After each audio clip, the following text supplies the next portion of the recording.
Excellencies, ladies and gentlemen, it is a true honor for me to address this distinguished audience today. In the most important forum on international relations in India, possibly the whole Asia, and above all, I believe that this dialogue has substantial reach even globally. That corresponds to the global significance of India, our host country. I'm visiting India with much pleasure and with great hopes to further develop Indian-Czech, but especially Indian-European relations. The subject on which I will speak, Europe's future in a multipolar world, is very dear to me.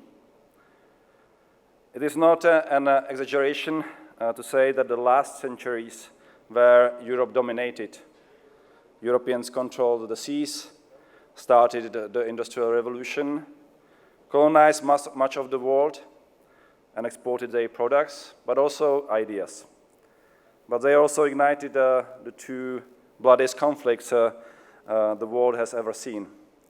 This was a turning point in European history. The post-World War II generation of European leaders realized that interdependence and cooperation can deliver much more on security and prosperity of their citizens and can deliver much better than wars or struggles for power at the expense of others. But in this, something that united Europe could give others as a model. That's probably the big question for Europe today. Post-communist countries in Central and Eastern Europe, including Czechia, did feel attracted. And as they joined following their democratic evolutions, those ideas spread across the continent. For their part, the new members of the European Union brought fresh experience from decades of existence under totalitarian regimes. Experience that was already waning in the West, and brought their eagerness to live in freedom.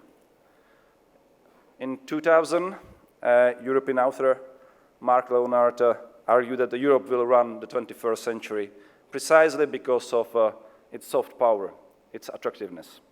According to him, Europe would serve as an example to the rest of the world through its democratic governance, economic and regulatory framework and power, openness to new members, and non-bellicose approach to international crisis. A few years later, an American author, very well-known author, Robert Kagan, argued that the Europeans are naive in believing that soft power matters most. In his view, Europe is locked up in a postmodern fantasy of eternal peace, while the world is in reality a predatory place. He also famously suggested that Europeans were from Venus, unlike Americans who were from Mars. I would argue that both views were right in a way, and I will try to explain why.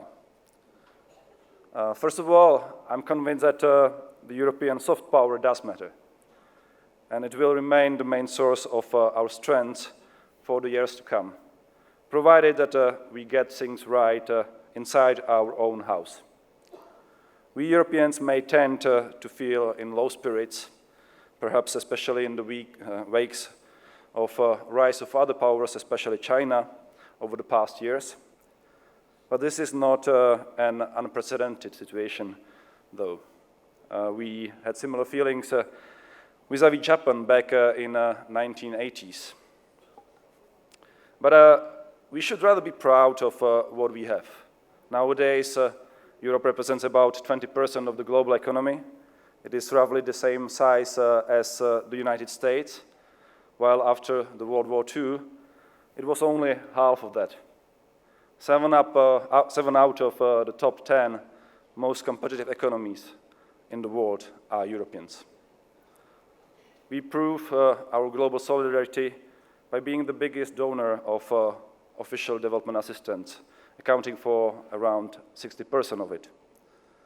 Our societies are not only prosperous, but also cohesive, and I would like to stress this. We have a fairer distribution of wealth than other big economies, including the United States.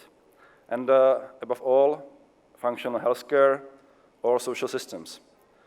This, I believe, makes us a very good place to live and a model that can possibly be replicated elsewhere in the world.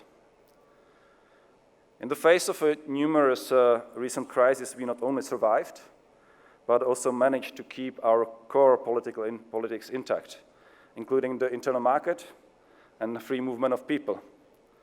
And Eurosceptics did not prevail in the European elections in 2019, although many had feared it could happen. Europeans have not lost their leadership drive on many issues either. In December, we committed to become carbon neutral by 2050. We discussed yesterday a lot about climate change.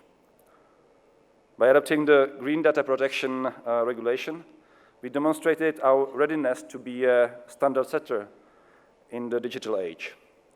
We remain active promoters of multilateral and multilateralism in general, while acknowledging that it needs reform in many aspects. We are firm believers in free trade as a path towards greater prosperity for all. We are determined to prevent the dismantling of armed control regimes, and we support human rights worldwide. While they may be a European invention, we firmly believe they have universal value. But I also acknowledge that the skeptical view was right in a certain way. We cannot simply play on our presumed power of attraction as a role model for the world and expect that others will willingly dance to our tunes. If we want to survive in a multipolar world, much more competitive than before, some things will have to change on our side as well. Firstly, we have to take security more seriously. We have enjoyed a period of prosperity under the US security so long that the defense spending and capabilities gap between US and EU, Europe, became unsustainable. We cannot further rely on the USA to always do the plowing, while we Europeans only pick up the crops. Thus, we need to spend more on security and invest more in capabilities. I'm not arguing for a European army, as some might have think it, or independent territorial defense of the European Union. We have the NATO to serve precisely that purpose. But we need to be ready for a situation when the US is not willing to engage in crises that have direct security implications for Europe. We need to develop capabilities which can be used by both NATO and the Europe. By doing that, we will fulfill our defense spending commitment, bolster the European pillar of the transatlantic alliance, and alleviate the burden it bears. Secondly, the way Europeans go about foreign policy needs to improve. Our decision-making is often too cumbersome. Rather than policies, we tend to adopt statements, proclamations that are equal to the lowest denominator we can agree on. Most importantly, we have not yet been able to define European interests and common objectives clearly enough. So we are still on the way to a full strategic convergence, but we will be there within the next few years. What to do concretely? Well, if anybody had a silver bullet solution liked by all EU countries, it would have been done already, and I would be probably standing elsewhere because you would know what we are doing. But let me offer at least some suggestions. Firstly, our top decision-making should be more strategic, proactive, and aimed at rules-based but flexible decision-making. Leadership by willing member states on some issues should be made easier, while single-handed blocking of European consensus should be made more difficult. Secondly, we need to allocate sufficient and flexible funds to pursuing Europe's priorities in the global arena. Thirdly, Europe needs to hedge against its own vulnerabilities.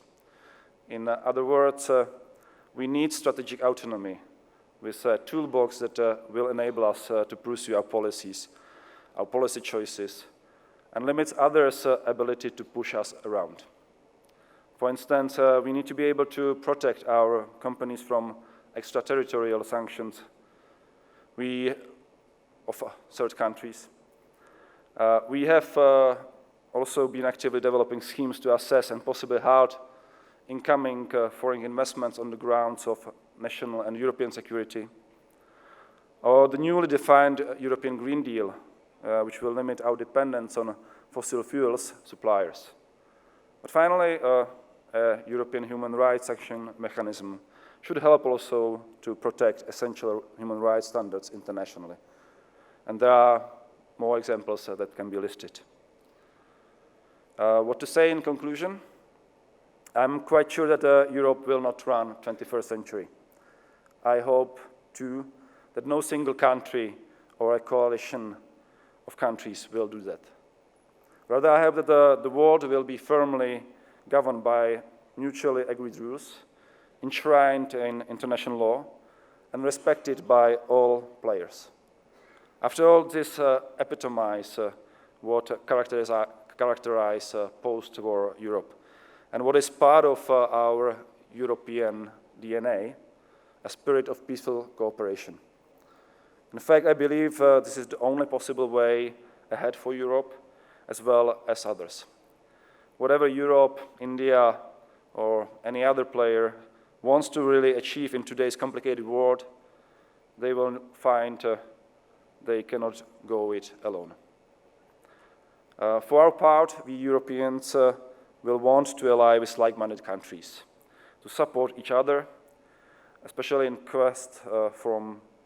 our quest from climate change to cybersecurity, to free trade, to artificial intelligence, and digital regulation. Global partnerships and coalition building is something that Europe did not care about much in the past, I would have to admit. But we have started to learn since then, and we will step up and step on the gas pedal to accelerate that effort. When coalitions and alliances are built, Europe will be able to contribute what it knows well, finding ways to jointly set the needed standards and agree on common regulations for the benefit of all partners. Finally, I want to say to our hosts today, I hope that, and I believe that India, a growing power and the largest democracy in the world, can and will be Europe's firm ally in tackling the crucial challenges I mentioned. Moreover, I believe that we, Europeans and Indians, have no other choice than to join our efforts. We share not only the same democratic values, but also the same conviction as to how the world must work, based on rules and norms that emerge and that can get agreed in multilateral discussions. Indeed, I believe this is our shared vital interest, for which we need to work together. Let us not waste time and use the opportunity that is presented to all of us. Thank you very much.